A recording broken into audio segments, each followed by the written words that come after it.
بسم الله الرحمن الرحیم. ټولو درنو کتونکو اورېدونکو ته سلام علیکم. السلام علیکم ورحمۃ الله وبرکاتو.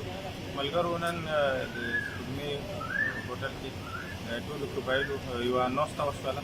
دا ناسته د هغې سلسلې کې څو وخت مخکې مو په اسلام آباد کې ټولو قبایلو یوه لویه جرګه راغوښتې او په هغې کې بیا مو یوه شورا جوړه کړې.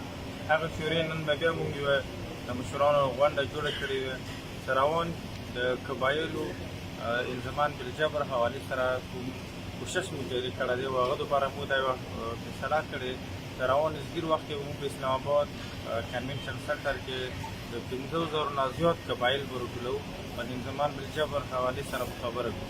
د دې سلسلې کې مو نن ټولو قبایلو مشران بیا راټول شوي او نسته وشو. انشاءالله روان هفتې یعنې په بود ورځې به مو په بسم الله خان حاجي صاحب خیبر ایجنسي بسم الله خان حاجي صاحب په حجرې باندې مو بیا ناستئ.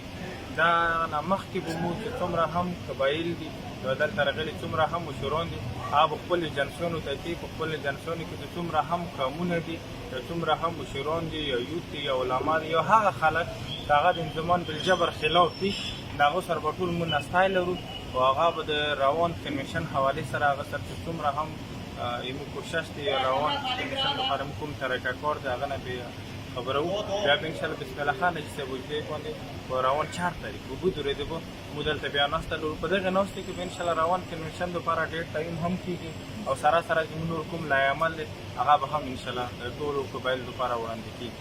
بیا هم د راغلي ټولو قبایلو د بجور دي، د وزیرستان دي، که د خیبر دي، د مومند دي، اورغزی دي، یا د کورم دي، یا د افر دي، د هغو ټولو شکریات کوو.